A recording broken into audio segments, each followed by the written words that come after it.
Did you believe we would have COVID? Did you believe we would have lockdown? Did you believe it would be in a civil war? We're in a civil war, everybody, in case you didn't know it. And do you think that when our president is back elected, do you think they're going to stand for it? No, they're not. They're going to come. Stop the steal! Stop the steal! Stop the steal! Stop the steal! Stop the Steal speaks for itself. We're rallying together as a community, as Idahoans, to support President Trump, let him know all over the country that we're here. We support him, and we support the fact that there is most likely voter fraud, and we want it to be exposed. Donald Trump lost the presidential election, but he has refused to accept it. This is a fraud on the American public. This is an embarrassment to our country. We were getting ready to win this election. Frankly, we did win this election. His claims of fraud have been rejected by the courts, but parroted by his lawyers and political allies. President Trump won by not just hundreds of thousands of votes, but by millions of votes. 234 pages of sworn affidavits. 650,000 ballots that are unlawful ballots. Systematic and pervasive fraud. In Idaho and across the country, his supporters have rallied to the cause. Stop the steal! There's lots of videos going around on social media. Trucks full of voter ballots that they were getting rid of. They also put up some cardboards on some of the windows at some of the voting polls and weren't allowing Republican GOP voters to come in. So right there shows you that there was no transparency. They're hiding something. There is no evidence to support these claims, but they continue to spread.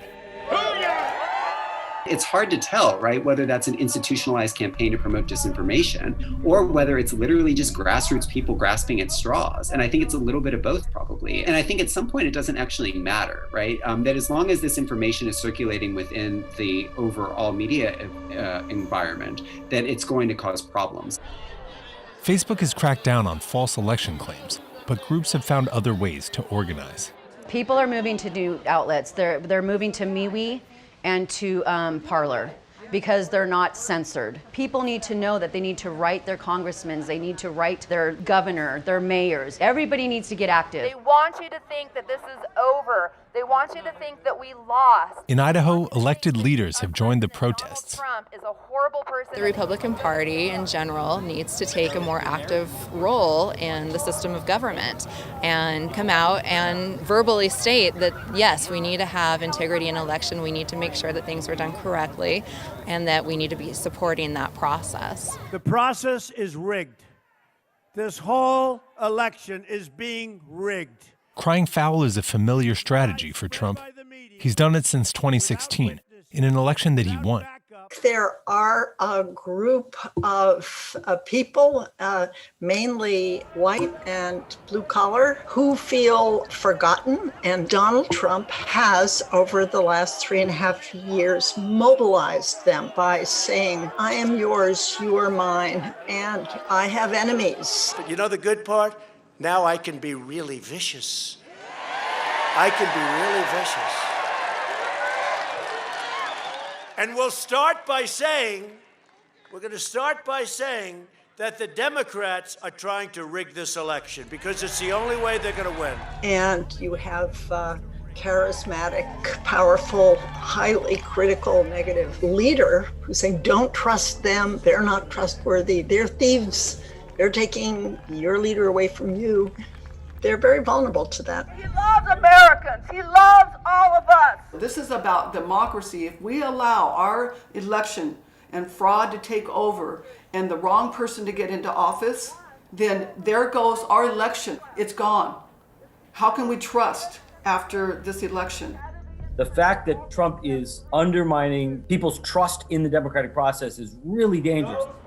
Stephen Levitsky spent 30 years studying how democracies fall apart, and he's alarmed at what's happening in America.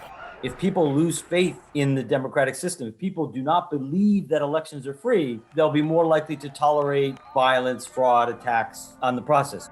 What I worry most about is the Republican Party leadership, because those guys know better. I don't know if there's fraud, but we ought to investigate to see if there's fraud. This is a contested election. The media doesn't decide who becomes president.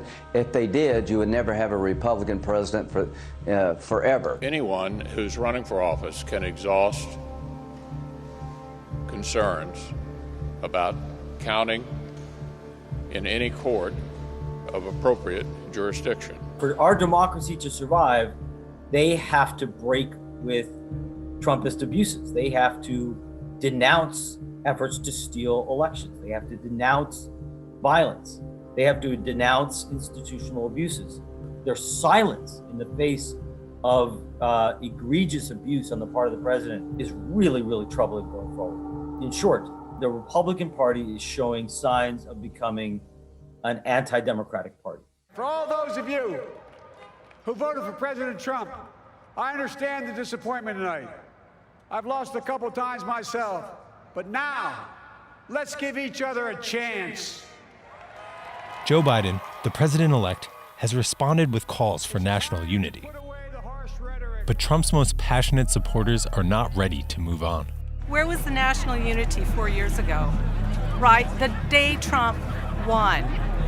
People are screaming, people are throwing fits. The day of his inauguration, they're rioting. So this nonsense about unity, I haven't seen unity come from their side at all. Not at all. MAGA is not just, it's not going away, because even if there's another president, we still want to make America great again. And we want to keep America great.